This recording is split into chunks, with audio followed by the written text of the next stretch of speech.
Lady Boulay, and I hope you're having a marvelous day. Thank you for your support. Thank you for subscribing to the channel. Thank you for your thumbs up, for your comments, and thank you for sharing the videos. Thank you for all you do to support the channel.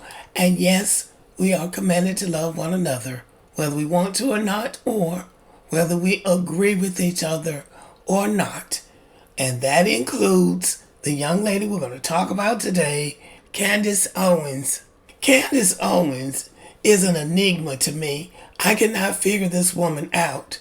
She was a Democrat, then she was a Republican, then she became a right-wing Republican.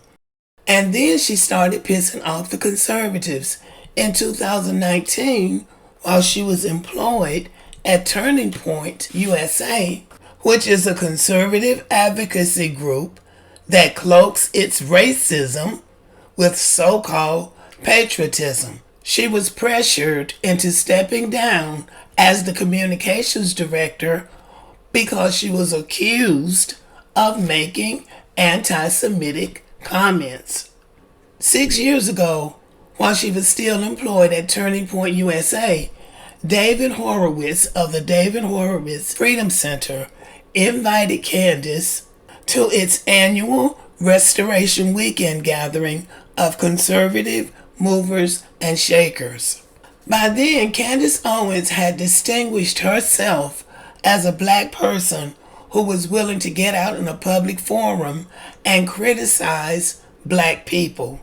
So that's how come the conservatives are interested in black people like Candace Owens, because they will say things to and about black people that these white conservatives don't want to say, but they want somebody to say them. David Horowitz has been around for a long time, and he has always been an anti-black conservative. He's 84 years old. I thought he had gone off the scene by now, maybe in a nursing home or somewhere, but apparently he's still alive and kicking. And this is his foundation, this David Horowitz Freedom Center. So they fell for Candace Owens, and they promoted her and honored her with an Ann Taylor Award for courage in 2018. And we understand that she wasn't doing anything truly courageous. What she was doing was finding new and fresh ways to offend black people, speaking out about the things that are problematic in our community, but not speaking out about the things that are problematic in other communities. So that was what they call courage. So they propped her up, telling her how smart she was, how beautiful she was, how courageous she was, and hosted her at multiple events. So Candace was the conservative girl of the hour. So in 2021, she was hired by the Daily Wire to host a podcast. So that's what she's been doing, giving her opinion, mostly speaking out against Black Lives Matter and anything to do with black people, climate change, women's issues, LGBTQ issues, just speaking out on a multitude of things and against a multitude of people and organizations. That's what she's known for, coming out with a lot of critical commentary about people and organizations that she doesn't agree with.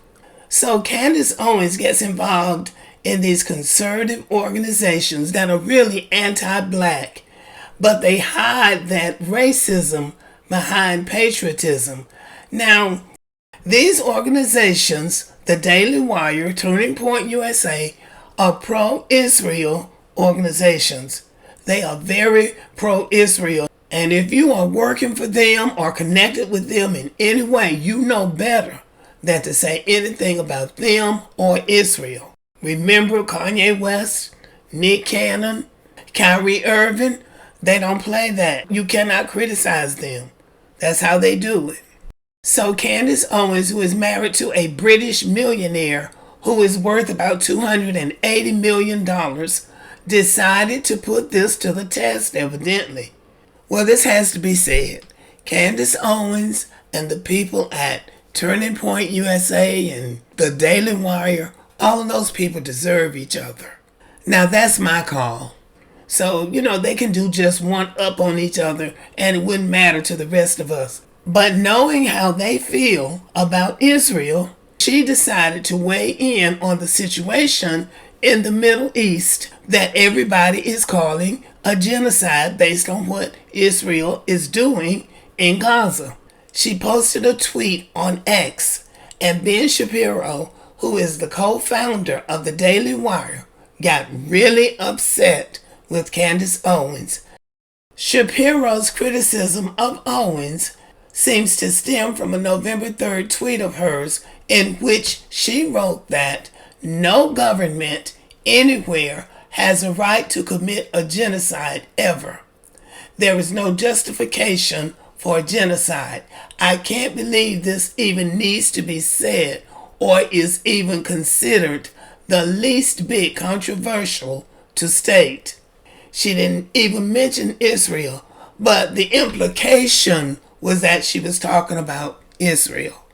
Now, the David Horowitz Freedom Center, the people who previously pumped her up, has distanced itself from Candace Owens, expressing regret for propelling her to fame, so they're taking credit for her fame. The organization condemned her remarks about Israel and the Jews, which she didn't mention, stating that she is either on the sidelines or actively supporting a crusade against the West, meaning the United States and all of her allies. They declared their commitment to supporting activists who stand for freedom and human life while bidding farewell to Owens. Instead of focusing on the meaningful activism and defense of American values that brought her to our attention, Candace Owens has become obsessed with her own fame, stirring up drama to compensate for a lack of real achievement, the organization stated. Now, before this, she was courageous. They gave her an award for courage, but now she has no achievements, and she's also obsessed with her own fame. And they went on to say her comments about Israel and her promotion of people like Andrew Tate are part of a pattern. Yeah, Andrew Tate is part of a pattern, but they were okay with it until she sent out that tweet. They further disparage her by saying, Candace tackles a subject she knows nothing about, never bothers to learn anything about it, and then rides the backlash by playing the victim to generate more fame and money. What a tragic misuse of talents. So an argument has ensued between Candace Owens and Ben Shapiro, and because he has been criticizing her, she took it up on herself to post a series of Bible verses, including one that said, you cannot serve both God and money. It seemed like she was saying that she could not let the money that she was making at the Daily Wire come between her and her godly principles. To which Ben Shapiro responded that she should by all means quit if taking money from the Daily Wire somehow comes between you and God. Then by all means quit. So everybody's been saying that she's going to be fired. Somebody had already put out that she was fired. And then she might get fired eventually. But what she's not doing is quitting. I think she's calling their bluff. She's going to make them fire her. She's not going to quit.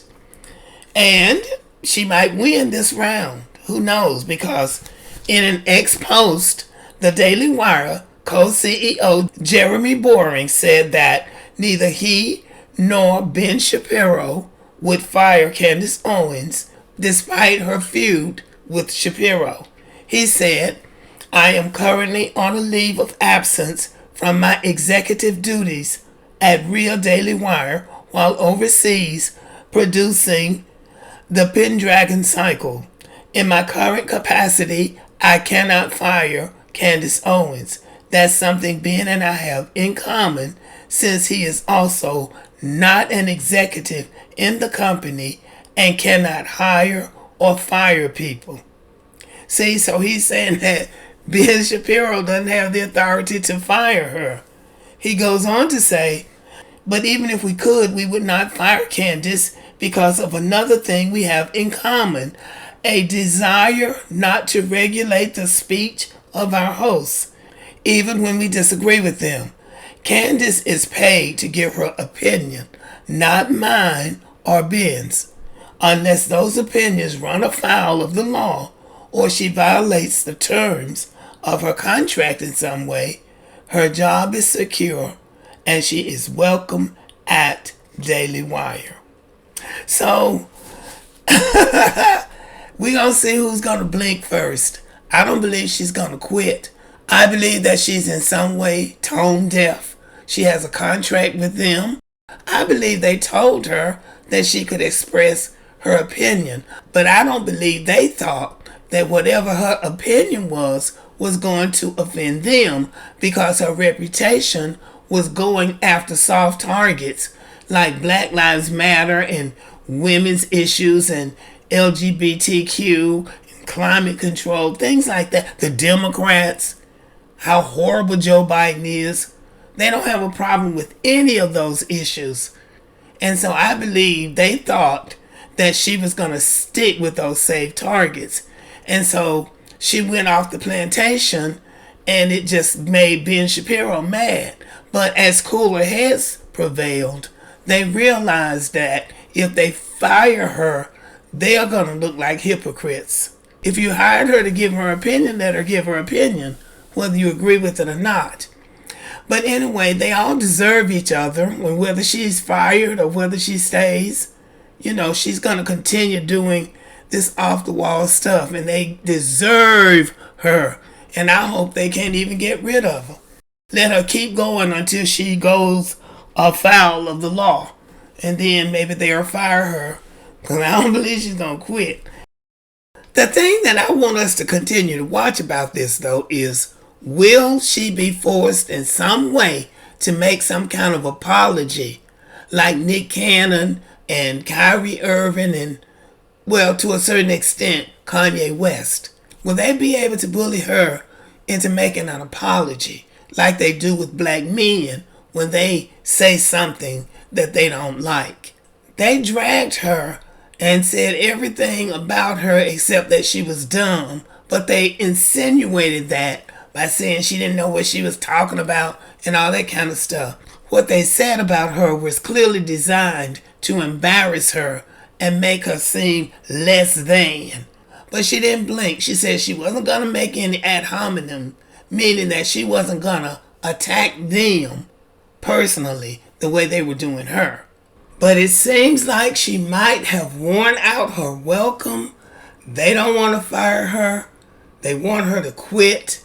But it seems like she is not going to give them the satisfaction of quitting. She's going to make them fire her, and then she's going to go on a talking circuit talking about them. But anyway, y'all, let me know what you think about the video. Thank you for listening. Subscribe to the channel. Give me a thumbs up. Leave a comment. Share the video. And as always, have a great day.